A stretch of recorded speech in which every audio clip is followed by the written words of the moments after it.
I woke before sunrise because worrying had become my alarm clock. My phone showed 3 unpaid bills, a nearly empty bank account, and another message from the finance department reminding me that my salary would arrive late. I laughed quietly at the irony. I worked in one of the biggest companies in the city, yet I could barely afford my own rent. The moment I entered the office, Farhan looked up from his desk and smirked. "Look who's here," he said loudly. "Our company's official Simp tool." Several co-workers laughed. I forced a smile. "Good morning to you too." Farhan leaned back in his chair. "Tell me, how much have you donated this month?" "I don't keep count." "Exactly," he shouted. "Because fools never count." Another co-worker chuckled. "He's right. Whenever the boss needs money, our hero opens his wallet before she even finishes asking." I ignored them and turned on my computer. Farhan wasn't finished. "So," he continued, "when are you proposing to her? Maybe she'll reward your loyalty with a handshake." More laughter echoed through the office. I sighed. "Can we start working?" "Oh," he's embarrassed now. Before I could answer, Salman walked over carrying a cup of coffee. He used to be my closest friend. He looked at me with disappointment instead of sympathy. "I've told you this 100 times," Salman said. "You need some self-respect." "I have self-respect." "No, you don't." "I choose to help." He shook his head. "Helping is one thing," he replied. "Being used is another." "I'm not being used." "Really?" He placed his coffee on my desk. "How many times has she borrowed money from you?" I stayed silent. "See," he said, "you don't even know anymore." Farhan laughed again. "He's keeping a love investment." I said enough. Salman lowered his voice. "I'm serious. She owns a billion-dollar company. Why is she borrowing from you?" "Cash flow problems happen. And you believe every excuse." "I trust her." He stared at me for several seconds. "You don't trust her," he whispered. "You're trapped by one memory." His words hit harder than I wanted to admit. Because he was right. Years ago, everyone believed I had leaked confidential company files. Management wanted me fired immediately. Nobody listened when I tried to explain. Nobody except her. She had walked into the meeting room, placed evidence on the table, and calmly exposed the real culprit. "I checked the security logs myself," she had said. "He's innocent." That single sentence saved my career. After everyone else walked away, she smiled at me.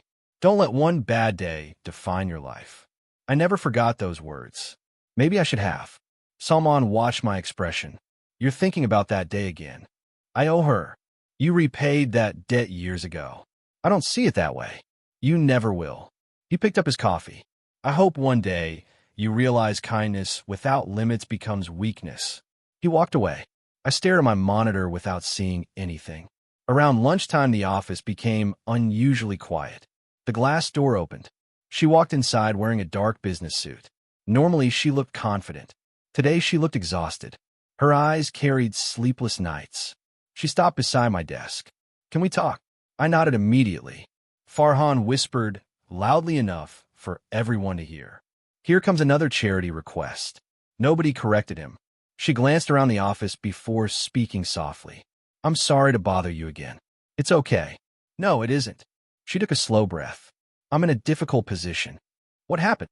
"A major deal closes tonight." "That's good news." "It will be if I can secure emergency funding before 5. "How much?" She hesitated. "It's a lot." "Tell me." She mentioned the amount. Even after everything, hearing the number made my heart skip. It was nearly everything I had left. She looked away. "I understand if you refuse." Farhan burst into laughter. "Please refuse for once." Another co-worker added, "Save yourself." She heard every word. Her shoulders sank. "I shouldn't have come." I opened my banking app. She looked surprised. "You don't have to." "I know. You've already helped me so many times." "I remember." "I promise I'll repay you." "I believe you." My finger hovered over the transfer button. A quiet voice inside me screamed that this was a terrible decision. Another voice reminded me of the day she stood between me and unemployment. That voice won. I pressed transfer. The confirmation appeared instantly. She stared at the screen. "You actually did it." I said I would. Her eyes became slightly red. "Thank you." "You don't need to thank me." "I do." She smiled, bowed her head slightly, and hurried toward the elevator without another word. Farhan clapped sarcastically. Our hero saves the day again. The office filled with laughter. I locked my phone and pretended not to care. Then it vibrated. A strange black notification appeared. Wealth multiplier system activated. I frowned. What? Another message appeared. First transaction verified. Reward processing. My banking app opened by itself. I froze. The balance on my screen doubled before my eyes. I blinked once, then twice. The impossible number remained. Nobody around me noticed. Farhan was still laughing. Salman was still shaking his head. Everyone still saw the same pathetic fool. Only I knew that my life had changed forever. I couldn't breathe. My hands trembled so badly that I nearly dropped my phone. No way, I whispered. The balance remained unchanged. I refreshed the app. The same impossible number stared back at me. Then another notification appeared. Congratulations. Wealth multiplier system successfully activated. Every qualified transfer will generate multiplied wealth. More functions will unlock as you grow richer. I swallowed hard. A system. It sounded ridiculous. If anyone else had said those words, I would have laughed. Yet the money was real. Farhan snapped his fingers in front of my face. Earth to Simp. I locked my phone before he could see the screen. What? You look like you saw a ghost. I'm just tired. Tired from giving away your savings? The office erupted with laughter again. I forced a weak smile. Maybe. Salman looked at me carefully. You don't seem upset. I'll survive. He frowned. That's not the reaction I expected. I've had worse days. He nodded slowly. I hope you're right. The conversation ended, but my mind refused to calm down. Every few seconds, I wanted to unlock my phone again. Every time I checked, the balance was still there. Nothing disappeared. Nothing changed. It wasn't a dream. The impossible fortune belonged to me. I leaned back in my chair and asked myself the only question that mattered. If this system doubled my money once, what happens next? A final notification answered silently. Mission complete. Prepare for your next opportunity. I slipped the phone into my pocket before anyone noticed my smile. The office still believed I was the company's biggest fool. I decided to let them keep believing it. For now, I spent the next few days pretending nothing had changed, even though everything had. Every morning, I boarded the same crowded bus, squeezed between strangers carrying lunchboxes and backpacks. I still wore the same faded office shirt, the same inexpensive shoes, and the same old watch with a scratched face. Nobody gave me a second glance, and I preferred it that way. As soon as I reached my desk, Farhan grinned. Look who's here. Did our generous hero recover from his latest donation? I shrugged. I'm still alive. Barely, he laughed. One day you'll give away your kidneys. I'll keep that in mind. He pointed at my shirt. You know, if she paid you back, maybe you could buy new clothes. Several co-workers laughed. I smiled politely and switched on my computer. A few minutes later, my phone vibrated. It was her. Can you come to my office? I stood and walked upstairs.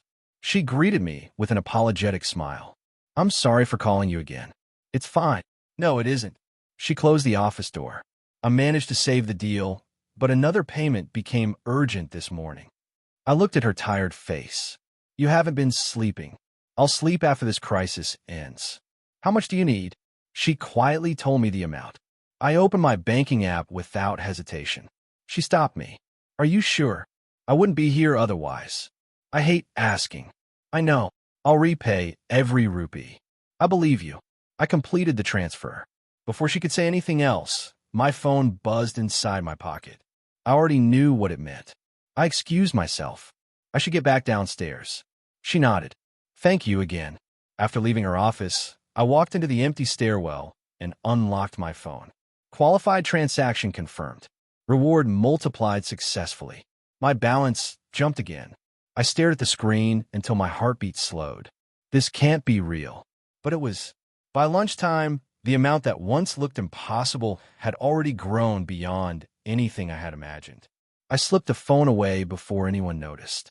Back downstairs, I found someone waiting beside my desk. She wore simple glasses and held several financial reports. I need your signature, she said softly. Oh, sure. She handed me the papers. I'm Nita from accounting. I know. She hesitated. Can I ask you something? If I can answer. She lowered her voice. I noticed several large transfers linked to your account. My pulse quickened. They're personal. I wasn't trying to invade your privacy. I understand. She looked at me carefully. The timing just seemed unusual. It probably does. She smiled politely. If everything is legal, then it's none of my business. It is. I figured. She collected the papers, but paused. Just be careful. Why? People notice unusual things faster than honest ones. Before I could reply, she returned to the accounting department. Her warning stayed in my mind long after she disappeared. Farhan noticed me watching her and immediately smirked. Oh, our simp has a new admirer now. I laughed awkwardly. I think she just wanted paperwork. Sure she did. The office filled with teasing again, but I barely heard them. My thoughts remained fixed on the impossible fortune growing inside my bank account and the quiet accountant who had almost discovered my secret. For the first time since the mysterious system appeared, I realized hiding the truth might become much harder than earning the money itself. That evening, I left the office later than usual. My phone felt heavier in my pocket, not because of its weight, but because every notification reminded me that my life no longer made sense. Instead of calling a taxi, I walked to the same crowded bus stop I had used for years. As I waited, a familiar voice called out, "You're late today." I smiled. Business was busy, Mr. Hamid. Mr. Hamid poured hot tea into a small paper cup and handed it to me before I could ask. "You look richer." I nearly dropped the cup. "What?" He laughed. "Not in your wallet, in your eyes."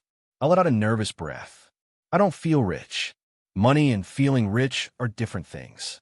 I sipped the tea. It tastes good. It always does. He rested both hands on his cart.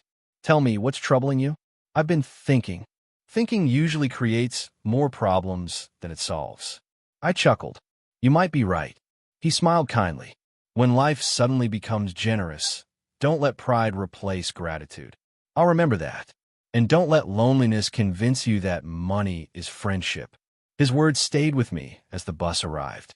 I thanked him and climbed aboard. The next morning, the office atmosphere felt different. People stopped talking when I entered. Farhan whispered to another co-worker before raising his voice. "Morning, millionaire." I frowned. "What do you mean?" He laughed. "Relax. It's a joke." Another co-worker leaned closer. "We've been hearing strange stories." "What stories?" "Some people think you're working for powerful people." Someone behind me added, "Others say you're laundering money." Another voice laughed. "I heard he's secretly someone's personal servant." The room filled with quiet murmurs. I placed my bag on my desk. "Believe whatever you want." Farhan folded his arms. "So you won't explain?" "There's nothing to explain." He shook his head. "That sounds exactly like something guilty people say." Before I could answer, my phone vibrated. A familiar message appeared. "Can you come upstairs?" "It's urgent." I already knew who had sent it. When I entered her office, she looked even more exhausted than before. She closed the blinds and sighed. "I hate asking this." "You don't have to apologize." "I do." She placed several documents on the table. "Tariq Qureshi is attacking us again." "How?" "He's buying our suppliers, pressuring investors, and spreading rumors that my company is collapsing." "Can you stop him?" "I can." She looked directly into my eyes. "But I need emergency capital before tomorrow morning." I nodded. "How much?" She told me.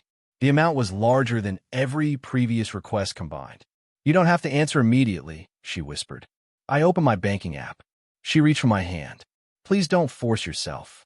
"I'm not. This could ruin you." I smiled faintly. "You've worried about me more today than you realize." Without another word, I completed the transfer. Her eyes widened. "I don't know how to thank you." "You already have." She looked confused, but I simply stood. I should get back to work. The moment I stepped into the hallway, my phone vibrated repeatedly. Qualified transaction confirmed. Multiplier increased. Reward successfully deposited. I looked at my balance. My breathing stopped. Thousands had become millions. Millions had become a fortune beyond anything I had ever imagined. I leaned against the wall, trying not to collapse. No lottery. No inheritance. No miracle anyone else could see. Only the mysterious system and me. Back downstairs, whispers followed me from desk to desk. "He's hiding something." Where is all his money coming from? I told you he works for dangerous people. I sat quietly without answering a single question. For days, silence had protected me. Now, for the first time, I wasn't sure it would be enough. I looked at the impossible number on my phone one last time before locking the screen. Then I asked myself the question I had been avoiding since the system first appeared. How much longer could I keep the truth hidden? I arrived at the office expecting another ordinary day, but the moment I sat down, my phone rang. Her name appeared on the screen. I answered immediately. "Good morning. Are you busy tonight?" she asked. "I don't think so." "What?" "I need a favor." I smiled weakly. "You already know I'll say yes." She laughed softly. "I know, but this isn't about money." "Then what is it?" "There's a charity gala tonight. I want you to come with me." I froze. "A gala?" "Yes. I don't belong at places like that." "You do." "I really don't." She sighed. "Please." I rubbed my forehead. "There will be billionaires, investors, celebrities, people who wear watches worth more than my yearly salary. So, they'll wonder why I'm there." "I won't. I'll embarrass you." She answered without hesitation. "You never could." Her confidence caught me off guard. "I still think you should invite someone else." "I already chose." "Why me?" "Because I trust you." Those words left me with no excuse. "I'll be there." "Thank you." She ended the call, leaving me staring at my phone. Farhan looked over immediately. "You look nervous." "I've been invited somewhere." "A wedding?" "No." "A funeral?" "No." "Then where?" "A charity gala." The office fell silent. Then everyone burst into laughter. Farhan nearly spilled his coffee. "You?" I said yes. "Wearing what?" "My best suit." "The gray one?" "Yes." He laughed even harder. "That thing belongs in a museum." Another coworker grinned. "The waiters will probably refuse to let you inside." I packed my bag without answering. That evening I stood outside the hotel entrance, wearing the only formal suit I owned. It had been carefully cleaned, but the fabric had faded with age. Luxury cars lined the driveway. Drivers opened doors for elegantly dressed guests. I suddenly regretted coming. She stepped out of a sleek black car and smiled the moment she saw me. "You came." "I almost didn't." "I'm glad you did." She looked at my suit. "You look nice." I laughed awkwardly. "You're probably the only person here who thinks so." She shook her head. "I mean it." Together we entered the grand ballroom. Crystal chandeliers sparkled above us. Soft music filled the air. Everywhere I looked, people wore tailored suits, designer dresses, and priceless jewelry. I had never felt more out of place. Whispers followed us almost immediately. "Who's that? I've never seen him before. Is he staff?" Someone chuckled. "I've seen waiters dressed better." A group of businessmen nearby turned toward me. One of them smiled with open amusement. "My friend," he called out, "even the waiters here look richer than you." The surrounding guests laughed. Heat rushed into my face. "Understand," I said quietly. The man wasn't finished. "So tell us." He looked me up and down. "Did you lose a bet?" More laughter echoed through the ballroom. I considered walking away. Before I could move, she stepped in front of me. Her voice remained calm. "That's enough." The laughter faded. She looked directly at the businessman. "You judge people by suits." He shrugged. "First impressions matter." "They do." She nodded. "And yours has been disappointing." The room became silent. She continued. "The man standing beside me is far more important than any of you realize." Several guests exchanged confused looks. The businessman frowned. "Important how?" She smiled politely. "That isn't your business." Nobody laughed anymore. For the first time that evening, I wasn't looking at the crowd. I was looking at her. After everything people had called me, fool, simp, servant, she had chosen to defend me in front of everyone. The ballroom remained silent, but I had the strange feeling the night was only beginning. The silence lingered for several seconds before conversations slowly resumed. I exhaled, still surprised by what she had done. "You didn't have to defend me," I whispered. "Yes, I did. They were only joking. They were insulting you." "I'm used to it." She looked at me with quiet disappointment. "That doesn't make it acceptable." Before I could answer, an older gentleman approached us. His silver hair matched his tailored suit, and his calm smile carried the confidence of someone who had spent decades making impossible decisions. "May I borrow him for a moment?" he asked. She nodded politely. Of course, Mr. Raymond. I followed him toward a quieter corner of the ballroom. I've heard your name before, he said. I'm afraid you have the wrong person. I rarely do. He removed a tablet from his briefcase and showed me several financial reports. My name appeared across multiple pages. My heartbeat quickened. I don't understand. I was hoping you would explain. I've never seen these documents. He studied my face carefully. Interesting. What do they mean? They connect your name to a series of hidden investment accounts worth extraordinary amounts. I forced myself to stay calm. That isn't possible. Perhaps. He smiled slightly. Yet every trail eventually reaches you. I don't own investment companies. I'm aware. Then why's my name there? That is the mystery. He slipped the tablet away. If I were you, I'd discover who is watching your finances before someone less friendly does. He handed me a business card. If you ever need advice, call me. I appreciate it. He nodded once and disappeared into the crowd. I stood alone, trying to process everything. The system had changed my bank balance. Now, somehow my name had reached people powerful enough to investigate hidden fortunes. Before I could think further, another familiar voice stopped me cold. I almost didn't recognize you. I slowly turned around. My older brother, Cameron, stood only a few steps away. Time seemed to freeze. The expensive suit he wore couldn't erase the memories rushing back into my mind. I remembered the hospital hallway. I remember my father's weak smile.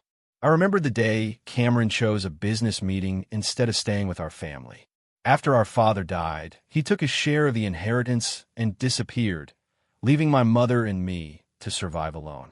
Years passed without a single phone call. Now he smiled as though nothing had happened. It's been a long time, he said. Not long enough. His smile faded. I deserve that. Yes. I've been trying to find you. You never tried before. I made mistakes.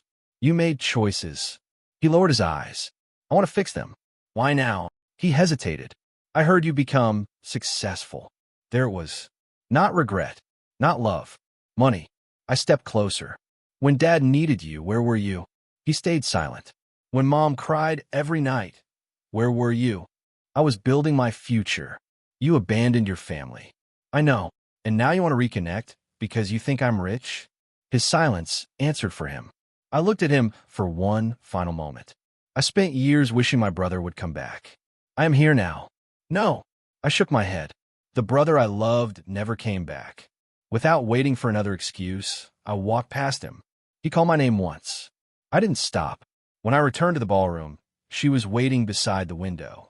She searched my face before speaking. Who was that man? My brother. Her expression softened. I didn't know you had won. I barely do. You look hurt. I thought those memories were gone. They aren't, are they? I managed a faint smile. No. She remained quiet for several moments. I've known you for years, she said gently. And today I realized I know almost nothing about your life. I looked across the glittering ballroom filled with laughter, wealth, and perfect smiles. If you knew my past, I replied quietly, you'd understand why I never cared about money. She didn't answer immediately. Instead, she simply stood beside me, silently realizing that the man everyone mocked carried wounds far deeper than anyone had ever imagined. I sat beside her in the quiet hotel lounge after the gala ended. Most of the guests had already left, and the music had faded into the background. For the first time that night, nobody was watching us. She looked at me carefully. Can I ask you something? You've earned that much. The man tonight, your brother. I nodded. You don't have to answer if it hurts. It does. She stayed silent. I've never seen you look like that, she said softly. I haven't felt like that in years. She folded her hands. What happened? I stared at the untouched cup of coffee in front of me. My father died when I was still trying to figure out life. I'm sorry. He wasn't rich. She didn't interrupt. He worked every day until his health gave out. What about your family? I smiled bitterly. That's where everything fell apart. She waited. After the funeral, everyone talked about inheritance instead of memories. Her eyes lowered. My older brother believed money mattered more than people. What did he do? He took his share and walked away. You never heard from him? Not when my mother needed medicine. Not when I couldn't pay rent. Not when I skipped meals. She slowly shook her head. That's unforgivable. I kept hoping he'd come back, and he didn't. No. What changed? He heard rumors that I might have money. She looked at me with quiet sadness. So tonight wasn't about family. It was about opportunity. I'm sorry. I laughed softly. You've apologized to me more tonight than he has in years. She smiled faintly. I guess I have. The silence between us no longer felt uncomfortable. For the first time since meeting her, I spoke without hiding behind jokes. I spent years believing that if I worked hard enough, people would stay. They didn't. No. But you still help everyone. I don't know how to stop. She looked directly into my eyes. Kindness isn't weakness. I wish everyone believed that. I do. Her answer brought a strange sense of peace. I hadn't realized how heavy those memories had become until I finally spoke them aloud. She stood. I'll have my driver take you home. I can catch the bus. I know. She smiled. But tonight, I'd rather know you arrived safely. I finally nodded. Thank you. As the car pulled away from the hotel, I leaned against the window, feeling lighter than I had in years. At the same time, miles away, someone else was speaking my name. I finally know who's keeping her company alive. The voice belonged to Tariq Qureshi. A man standing beside him handed over several photographs. He's the anonymous financier. Tariq studied every picture. The office worker? Yes. He doesn't look wealthy. That's exactly why nobody suspected him. Tariq smiled coldly. I don't care where the money comes from. What should we do? Break him. The room fell silent. Tariq continued. Destroy his reputation. Yes, sir. Pressure everyone connected to him. Understood. And if he still refuses to cooperate? The assistant waited. We'll make him understand what losing everything feels like. Back at my apartment building, I stepped out of the car without realizing that invisible eyes had already begun following every move I made. Meanwhile, my phone vibrated. Cameron. I stared at his name for several seconds before answering. What do you want? I just wanted to check on you. You've had years to do that. I know. I've changed. So have I. He sighed. Can we meet tomorrow? Why? I want to make things right. I closed my eyes. I don't believe you. You don't even want to hear me out? I already heard your answer years ago. What answer? The one you gave when you chose money over your family. He stayed quiet. I'm hanging up. Please. The call ended. I slipped the phone into my pocket, but the old wounds he had reopened refused to disappear. For a moment, I wondered if some betrayals ever truly healed. Then I walked toward my apartment, unaware that the greatest danger of my life had already begun moving in my direction. I climbed the stairs instead of taking the elevator. The quiet helped me think, but it couldn't erase the uneasiness that had settled inside me after Cameron's call. Every step reminded me that the past refused to stay buried. When I reached my floor, something felt wrong. The hallway was silent. Too silent. I walked toward my apartment and stopped. My front door wasn't completely closed. It stood slightly open. A cold chill ran down my spine. I locked it. I whispered. I looked around the hallway.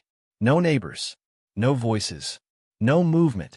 I slowly reached into my pocket and gripped my keys, knowing they wouldn't help much if someone was waiting inside. My heart pounded against my chest. Maybe I forgot. I immediately rejected the thought. I never forgot. Not after everything life had taught me. I pushed the door open just enough to peek inside. Darkness. Nothing moved. I took one careful step across the doorway. My laptop, still on the table. My wallet, still where I had left it. Nothing looked disturbed. That frightened me even more. I stepped farther into the apartment. The floor creaked beneath my shoes. Who's there? No answer. I reached toward the wall, searching for the light switch. Before my fingers touched it, a calm voice echoed through the darkness. I wouldn't do that. I froze. Another voice spoke. Relax. A third voice laughed quietly. We're not here to rob you. Every instinct told me to run. Instead, I stood perfectly still. The lights suddenly turned on. I blinked against the brightness. 3 strangers sat comfortably in my living room as though they owned the place. One wore an expensive navy suit. Another stood near the window with his arms folded. The youngest leaned casually against my bookshelf, smiling as if this were an ordinary visit. None of them looked nervous. That made them even more dangerous. The man in the suit crossed one leg over the other. Good evening. I didn't answer. He smiled politely. Please. He pointed toward the empty chair across from him. Have a seat. I'll stand. As you wish. Who are you? Professionals. Working for whom? You'll know soon enough. I kept my distance from all three. If you wanted a meeting, you could have knocked. We did. I wasn't home, so we let ourselves in. That's called breaking into someone's apartment. The youngest man laughed. I like him. The suited man ignored the comment. You've attracted the attention of some very important people. I don't know what you're talking about. I think you do. He placed a thin folder on my coffee table. Open it. I didn't move. He slid it closer. Curiosity finally overcame caution. I opened the folder.